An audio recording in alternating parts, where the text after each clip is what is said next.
You wake up, check your phone. Your savings account earned interest last night, $7, maybe 12. You feel good, responsible, adults. But here is the lie they don't teach you in school. That $7 is not a gain. It is a slower loss. Every single day, while you sleep, while you work, while you clip digital coupons and tell yourself you're being smart, your money is dying. Not crashing, not being stolen, just rotting. Inflation is the vampire, interest is a band-aid on a severed artery, and the banks, they are not your friends. They are the landlords of your labor, and they have convinced you that paying rent on your own money is a reward. Let's open the coffin and look inside. Here is the first thing you need to understand. A dollar is not a thing. It is a promise. A very weak promise. In 1971, the United States stopped backing dollars with gold.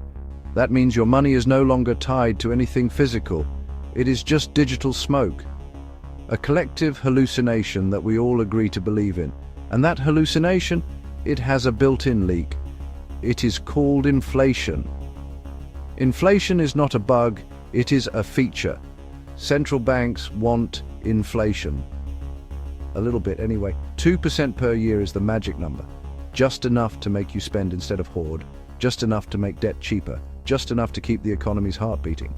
But here is what they don't advertise. 2% inflation means your money loses half its purchasing power every 35 years. If you are 30 years old today, a dollar saved for retirement at 65 will buy what 50 cents buys now. That is the best case scenario. We do not live in best case scenarios. Right now, in many countries, real inflation, not the government's cooked number, but the actual price of food, rent, energy, is running at 4, 5, even 8% annually.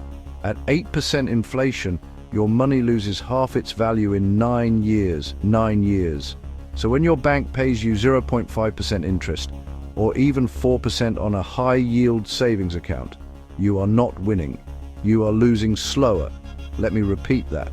Because your brain wants to reject it. If inflation is 5% and your interest is 4%, you are losing 1% of your purchasing power every single year. That is not saving, that is slow bleeding, but it gets worse. Because the bank is not just letting you lose, the bank is using your loss to make itself rich. Think about what a bank does. You deposit $1,000, they pay you 4% interest, $40 a year. Generous, right? Meanwhile, they take that same $1,000 and lend it to someone else as a mortgage at 7%, or a credit card balance at 22%. They make $70 on your $1,000, they give you $40, they keep $30 for doing almost nothing. That $30 is pure profit, extracted from your money. While you wait, you are the raw material of the banking industry. Your savings are the crude oil. They refine it, sell it at a higher price, and hand you a few pennies for the privilege of sleeping on their couch. But here is the truly freakish part. Even if they paid you 7%, even if they gave you every dollar they earned from lending your money, you would still lose to inflation if inflation is 8%. The game is rigged from both ends. Inflation eats your money from above. Low interest strangles it from below. And the bank stands in the middle, skimming off the top, smiling at you through the teller window. And what do they call you? Valued customer. No, you are not a customer. Customers buy things. You are a supplier. You supply capital. And you are being paid less than fair market value for your goods. If you sold lumber for half what it was worth, you would stop selling. But with money, we call that responsible saving. It is not responsible. It is exploited. Let me introduce you to a phrase you will never hear in a bank commercial. The invisible tax. Every year, the government prints more money. Not physical bills, mostly. Digital money. Created out of nothing by the central bank. This process is called monetary expansion. And it is the primary driver of inflation. When new money enters the system, it does not arrive evenly. It arrives at the top. Banks get it first, large corporations get it next. Then it trickles down to wages, then to prices. By the time it reaches your savings account, the damage is done. The purchasing power has already been redistributed upward. You are not losing money because you are bad at saving. You are losing money because the system is designed to transfer value from savers to borrowers, from the patient to the connected, from you to the institutions. Think of inflation as a hidden tax on cash. Every dollar you hold loses value with every new dollar the government creates. You did not vote for this tax. You cannot opt out. And the worst part? Most people do not even know it exists. They see their account balance go up by $40 and feel safe. They do not see that the same groceries that cost $100 last year now cost $108. Their $40 in interest bought them nothing. They are poorer than they were before. But the bank statement does not say that. The bank statement says, interest paid $40. It is a lie wrapped in a number. This is where the freakish psychology comes in. Humans are bad at exponential decay. We understand theft, we understand fire, we understand a mugger in an alley, but we do not understand a slow, silent, percentage-based erosion that happens invisibly over years. It is called hyperbolic discounting. We care more about a small, certain reward today than a large, uncertain loss tomorrow. Your brain sees $40 of interest and feels a dopamine hit. That feels real. That feels like winning. Inflation, on the other hand, is abstract. You do not feel it until you go to the grocery store and wonder why milk is $6, and even then you blame the store, the farmer, the gas prices, anyone but the silent tax on your savings. Banks know this. They exploit it ruthlessly.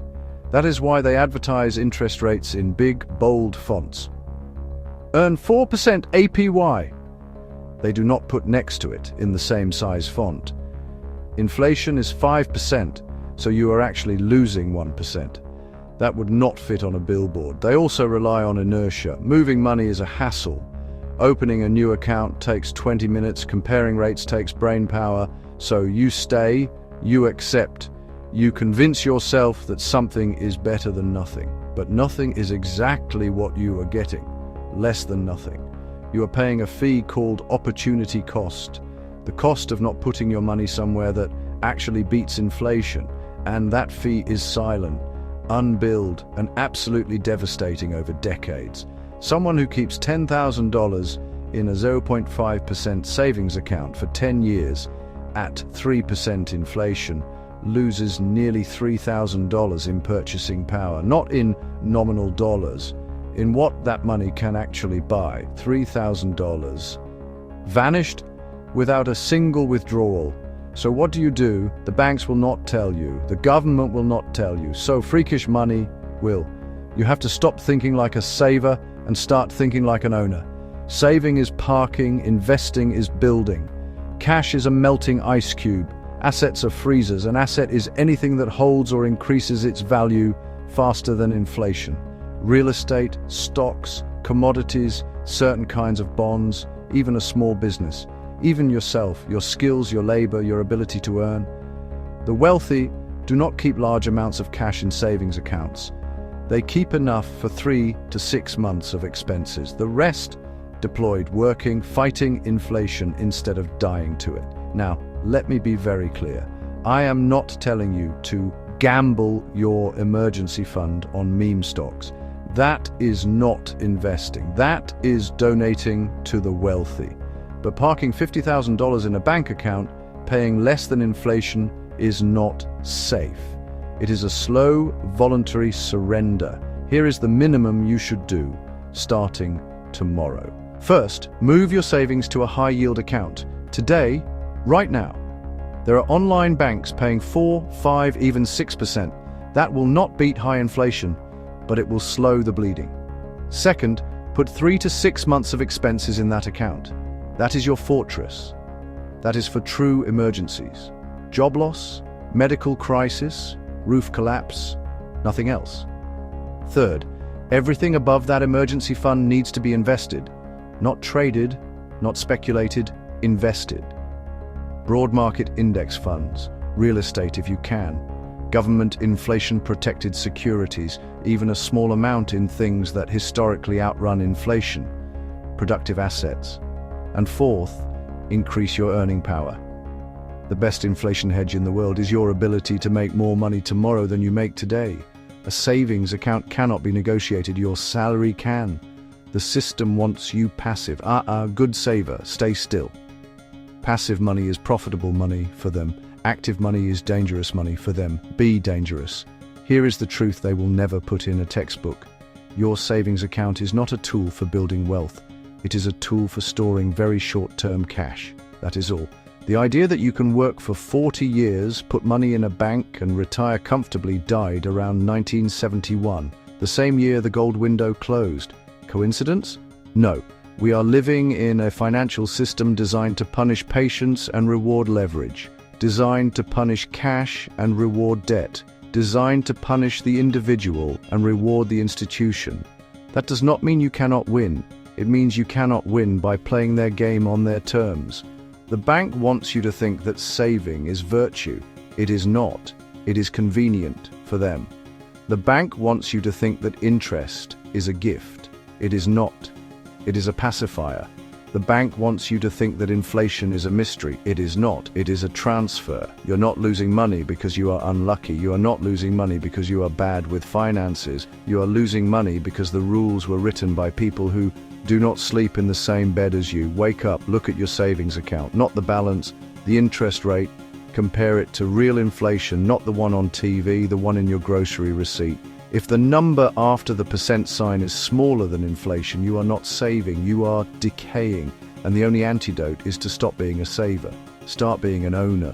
This has been Freakish Money. Subscribe if you want to see the matrix. Not the one with the sunglasses, the one with the fine print. Your savings are dying. Do something about it before the obituary writes itself.